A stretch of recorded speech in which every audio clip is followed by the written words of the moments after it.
Hey guys, how you doing? It's Voodoo here, and welcome to episode 41 in my Call of Duty Black Ops 2 Emblem editor series. Today we're taking a look at the Gears of War logo, which has come out absolutely awesome. Looks fantastic on the gun, looks absolutely awesome on the player card. I'm sure you guys will love it. There's a few things in there that you need to unlock to be able to make this, but that'll give, if you haven't unlocked them, that'll give you more of an incentive to get them things unlocked. But sure, it's very easy to do, really straightforward, and looks absolutely top notch. Now we're going to come across some of my previous emblems here.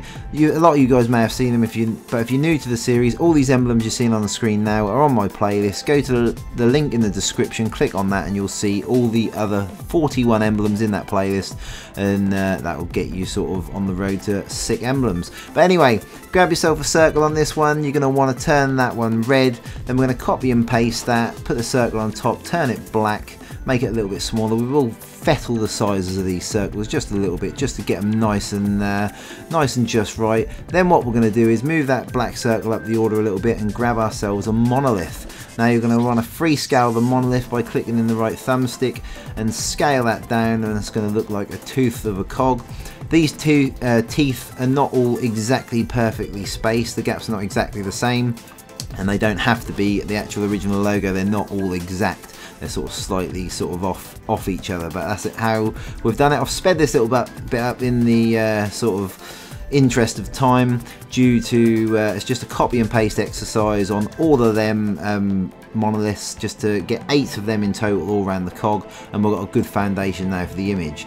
Now what you're going to do now is you're going to grab yourself a Fury Killer, which is earn a Fury Killer medal, which is 4 rapid kills. I got that without even trying, and it's sort of like just luck, it just happens, so I'm sure you guys will come across it as well. Now what I am going to use on this one, which was a little bit more difficult to get, is the ruthless sort of blood splatter, which is get 15 kills without dying with a rifle sort of thing. So basically, or any gun, it doesn't have to be a rifle, any gun, 15 kills without dying, and that is sort of key to making this look absolutely top notch. What I did was there, I shrunk it and sort of like turned it black and put it over his mouth, just to sort of make it look rough around the edge of his mouth, and then sort of blacked out so it looks like his mouth's a bit bigger. Then we've grabbed ourselves a curved line, and we've made that really sort of small, and we're going to use quite a few of these. We're going to use 5 in total to put across his mouth and make his mouth look sort of really cool.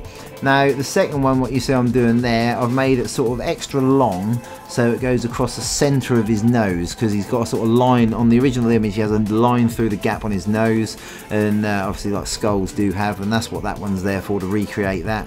Then we put a few more in there just to sort of give it that sort of, that's almost like the jaws open, there's like blood between the jaws of the image. So I don't know why I'm explaining it to you, but you guys know, because I imagine a lot of you guys have seen the Gears of War logo, but still I have to say something along the lines of why we do what we do.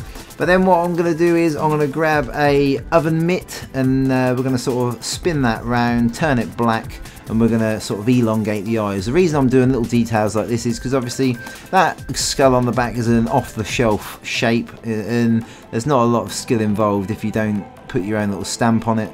So we're just sort of making the eyes look different, various little bits and pieces. You don't have to do it if you're happy with just the skull as it is. I personally like to go down the route of sort of getting things absolutely perfect, so that's why I've done that. Also, if you like this emblem, or you like any of my previous ones, and you want to hit that like button, feel free. It really does sort of keep me inspired to keep making these emblems, and I really do appreciate every single one. You see I put the black rounded square on the back just to space the background out. I think towards the end of the image I just max that out and we fill the whole background in black.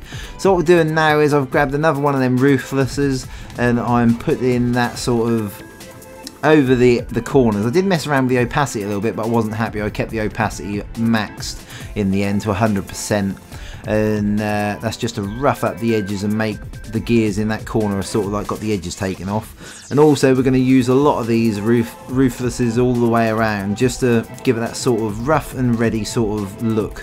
So it's just sort of to rough up all the edges and just make it look a bit more rugged and how it's meant to be. But also what we're going to do is we're going to grab ourselves I can't remember what this one's called, it's a merciless, this one, which is 10 kills without dying, and we're going to turn that sort of blood red. That's going to be some nice blood dripping off of the image there, and we drop the opacity down slightly on that just to give it a bit more depth, and we drop that to 82% on there. So then we've got another one of these rooflesses, and we drag that below the circle in the middle, so it's above the red circle, it's like sandwiched in between the black and the red circle. And we're going to just sort of make it a little bit smaller just to put more sort of detail on them cogs, and we're going to do that with quite a few of these. We're going to drop them in there just to sort of rough up all the edges. Like I said, there's 3 in total I use on there, and that just sort of adds a little bit of depth on the image. It's over the top of the monoliths but underneath the black circle, so it just makes it look that little bit more authentic, which is what we're after. Now also, if you guys just change the subject, so if you're on Facebook and Twitter, I'm also on there. Feel free to check me out on there. I always post all the videos on there, so you'll never miss a video. Now you can see here I've grabbed a half column, and it's the sort of shading effects that we do on some of the other things, but we're gonna basically leave them black, because on the original image some of them gears have sort of got a little bit sort of shading over, so that's what we're going to do. And the opacity on both of them is 70% in the end, so if you want to set them to 70%, because we're also going to overlay another thing in there just to sort of add to the shading and just give it that more rough and ready look. But also what you want to do here is you want to grab yourself some more of these merciless, are they the merciless ones? I can't, ruthless, sorry. And we're just going to sort of rough up the edge of the skull, because the skull looks a little bit too perfect. So you want to drop a couple of them in there, and just sort of what I did is free scaled them just to sort of shrink them and just put a few sort of squarish edges on the skull, which is what the original has. So leave them at 100% opacity. You don't need to mess around with them. They're just sort of more of a sort of a tweak in the image rather than a shading effect. And then we're going to grab another one and put it slightly over the right hand side of the skull again, just to sort of make that look a little bit more authentic. So that's what it's all about, all these small details. You don't have to put any of these in if you don't like it, or you don't want to do that. You don't have to put them in, but personally, like I said to you, I like to put the extra little bits in, because that makes a difference between a good emblem and an absolutely awesome emblem. So what I've done here is I've grabbed a scribble. Now some of you guys from my earlier videos would have seen I've done that. I think I've done that on the Rockstar Energy thing, which is a shading thing. Max the scribble right out. You'll see what I've done.